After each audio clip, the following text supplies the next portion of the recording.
Assalomu alaykum hammaga, yaxshimisizlar, charchamayapsizlarmi? Bizga kelayotgan savollar почти hammasi bir xil, ya'ni Pulse Lab jamoasi nimalar qilib bera oladi va nimalarga javob beradi, ularning narxlari, plus hamma savollarga ushbu videoda javob olsanglar bo'ladi. Ismim Asadbek, 5 yillik tajribaga ega videografman. 100 dan ortiq bizneslar, yirik brendlar, shou biznes vakillari va blogerlar bilan ishlaganman. Men oddiy montajchi emasman, men sotuvga olib keladigan media va marketing tizimini quraman. Chiroyli video yetarli emas, videoni o'zi sotishi kerak. Natija bo'lmasa, bu kontent emas. Siz o'zingiz video qilasiz, lekin sizga prodaja kelmasa, bu qilayotgan videoyingiz umuman keragi yo'q degan. Media agentstvani vazifalari: zritel siz akkauntingizni ko'rganda, siz akkauntingizdan mahsulot sotib olish kerak. Xo'p, kontent strategiya. Bu ham albatta bizning ishlarimizga kiradi. Har bitta narsa strategiya bilan bo'lmasa bo'lmaydi. Video formatlar ishlab chiqish. Bu ham bizning xizmatimizga kirib ketadi.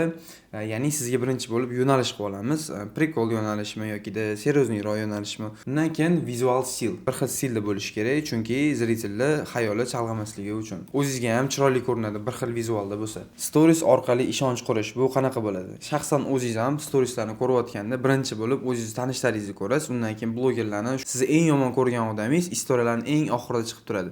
Chunki uning istoriyalarini siz ko'rmaysiz, ko'rsangiz ham o'tkazib yuborasiz, e'tiborsiz qoldirasiz. Shuning uchun Instagram algoritmi sizga uni oxirida chiqarib beradi. Bizning vazifamiz bo'lsa, sizni podpischiklaringizga eng birinchilaridan qilib istoriyangizni chiqarib berish. Sotuv ham основной istoriyada bo'ladi. Chunki istoriyada odam birinchi kirganda istoriyaga kiradi. Postlaringiz bo'lsa, reels qo'yganingizda, reelslaringizni begona auditoriya ko'radi. O'zingizni auditoriyasi ko'rish ehtimoli foizi past. Shuning uchun o'zingiz auditoriyangizga faqatgina stories orqali sotuv qilinadi. Boshqa auditoriya jalb qilish uchun reelslardan foydalanamiz. Reklama strategiyasi, ya'ni sizning mahsulotingizni qanaqa qilib zritel ko'rganda sotib olishga undaydigan strategiya tuzib chiqamiz o'zingiz bilan birgalikda. Undan keyin target reklama. Target reklamasiz bizning ishimizni ancha ko'tarib beradigan narsa. Bu target hisoblanadi, chunki biz qilayotgan materiallarni zritel ko'rishi uchun targetolog xizmati kerak bo'ladi. Targetolog xizmati boshqa auditoriyalarga reklama berib, ularni jalb qilishdan iborat bo'ladi. Sotuvga olib boruvchi yo'l, ya'ni varonka. Bu varonka bilan ishlansa anchagina ishimiz osonlashadi va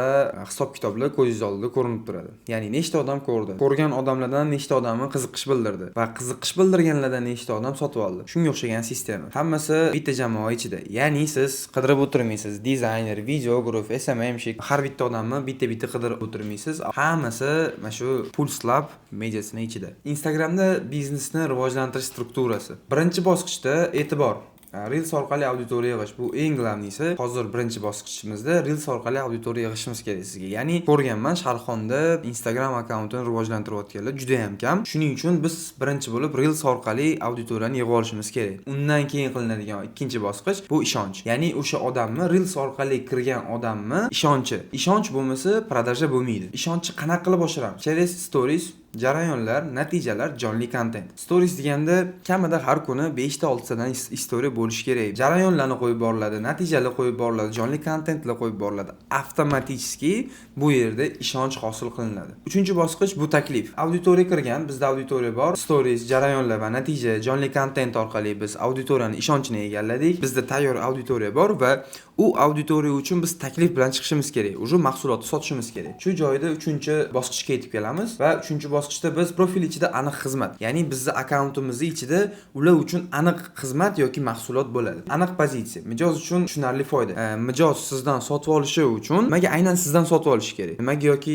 sizning konkurentingiz yoki sizning raqobatchingizdan emasdek, aynan sizdan sotib olishi kerak? Shu savollarga javob ham berib ketamiz 3-bosqichda. Reklama orqali sotuvni ko'paytirish. Siz target maket uje bor. Target maketingizni через targetolog orqali targetga chiqardingiz va o'sha targetdan sizga mijozlar uje yozishni boshladi. Bitta misol qilib aytganda, shaxsan o'zimni ham videoyimni через target orqali ko'rgansiz. O'sha target orqali hozir siz shu yerdasiz va aynan sizning mijozingiz ham aynan target orqali sizning mahsulotingizni sotib olish kerak. Sizga tushunarli bo'ldi degan umiddaman. Tushunmagan savollaringiz bo'lsa bemalol pastda akkaunt qoldiraman. Ushbu akkauntlarga bemalol murojaat qilsangiz bo'ladi. Qolgan savollarni u yerda gaplashamiz.